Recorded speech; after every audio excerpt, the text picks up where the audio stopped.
Hey guys, what's up? This is Zach from RocketZer0, and today we're going to be making this wheat farm. Now, it uses water to harvest all of the wheat, and this was a completely full harvest. Every single wheat was fully grown. And you hit the lever and it retracts the pistons, and it allows water to come down.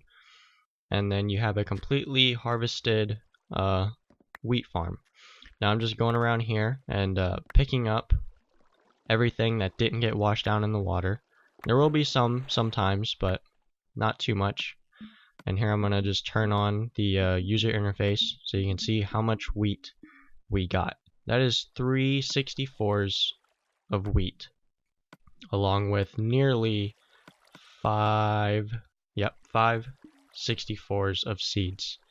Here's what we're going to need. We're going to need a building block, a half slab, dirt, a lighting material. It can be the glowstone or the jack-lanterns, water, piston or sticky piston, redstone repeater, redstone dust, redstone torch, and a lever.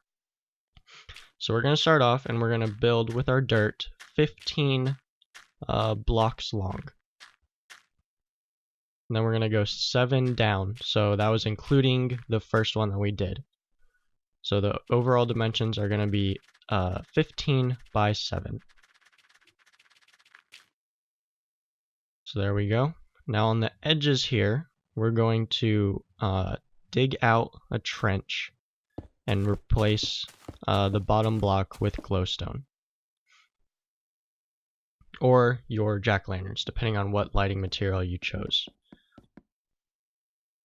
I think if you make a good trip to the Nether, then you could probably get enough glowstone for this tutorial. But jack-o'-lanterns are safer, so it's all your decision on what you want to get. Now we're going to just do the same thing on the other side.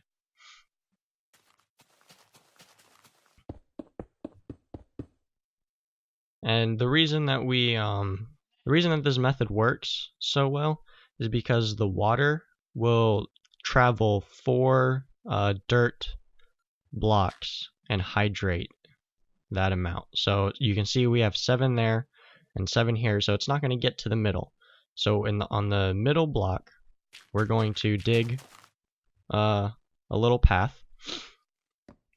So there should be 7 blocks on each side of the path. And we're going to just do the same thing, glowstone on the bottom and then water. Make sure that you close in the edges so your water doesn't escape. And now we're going to fill the back end with your building material. And this is where the pistons are going to go. So we're going to go 1 up from the dirt and then start laying our pistons. Now these could be sticky pistons if you wanted to. You just need to put them back a layer and then use you could use your building material. It'll look more seamless, but it's kind of hard to get slime in survival Xbox. I mean, it's not the most difficult thing to do, but it's kind of a pain. So you could fix it later, but for now at least you have a reliable food source. So what we did is we put all the redstone repeaters down and redstone behind it, and we put a redstone repeater there because the current only carries 15, so we just want to make sure that it doesn't break along the way. So we put the repeater there just to refresh the signal. And right here we're going to invert the signal. So you put a redstone torch down and then a block above it and then a redstone dust. So now it'll be on all the time. Now what we want to do is we want to build a little containment area for the water that's going to go up here. So you want to make sure that you build up and make it so that you can only see the arms of the pistons from the top. So there you can see, you can only see the arms. Make sure you close this in. So you want 2 separate areas where the water is going to be up top. Right here, we're just going to make it a little prettier. You can make it as intricately designed as you want, but I'm just showing you how the basics of what you need to do here in this tutorial. So we're going to put the half slabs above the water so that the harvested wheat and stuff doesn't fall into the water, because then it'd be a pain to have to go into the water and harvest it and all that. So we're just avoiding that. You can use full blocks here, but the problem is that with the full blocks, if you fall the height of a full block onto your tilled land, then it will break the tilled land. So if you have a hoe on you, then it's not a big deal, but it also will allow most of the wheat and stuff to not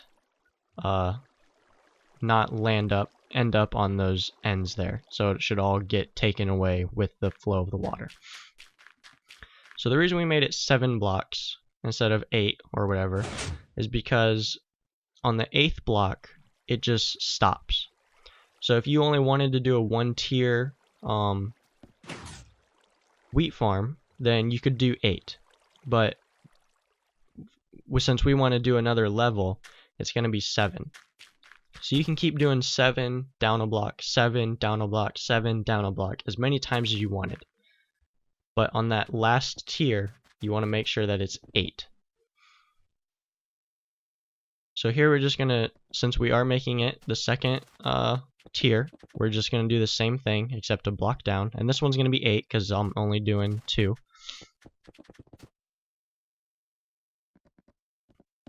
Alright, that's done. And now we are going to dig a trench the length of that 9th row. And you want to make sure that these corner blocks are water source blocks.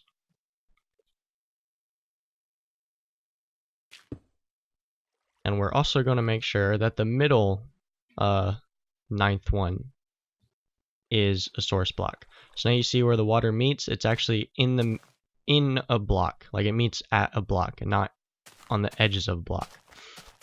So now we're just going to leave a row of blocks in the middle, and we're going to dig it this way so that it meets again in a block.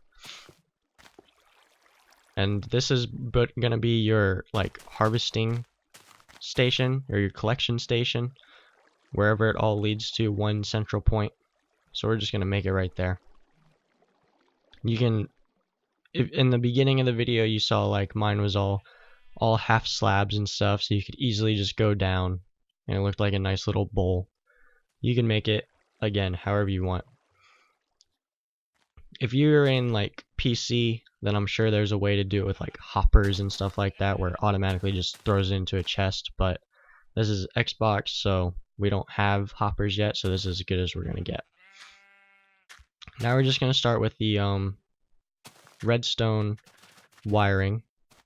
We're just gonna build a trench all the way to where we want to put the lever. And we're gonna put ours right here. We're going to put redstone dust underneath the lever so that it's activated. And I turn it on whenever I'm putting the rest of the wiring, because then you can see when it runs out and where you're going to need a redstone repeater. Because if you don't put a repeater, since this is a very long circuit, it's going to die. So there you go, it works.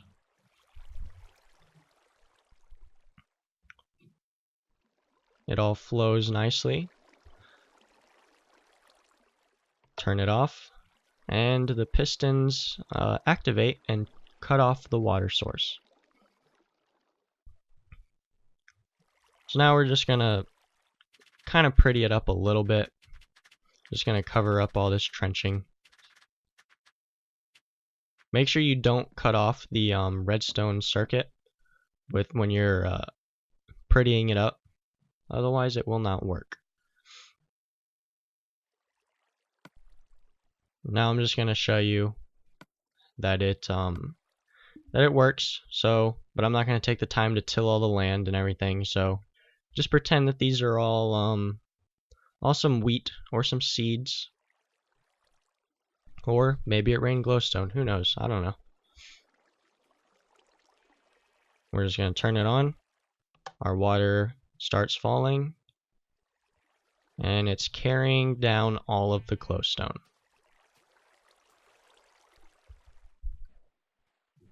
So there you go. That is our wheat farm tutorial. Thanks for watching. If you liked the video, make sure you subscribe, comment, leave us suggestions. Follow us on Instagram. We're very active there. We post at least once a day, so you get a daily dose of Minecraft pictures and videos. So yep, thanks for watching. Have a good day, and happy farming to you.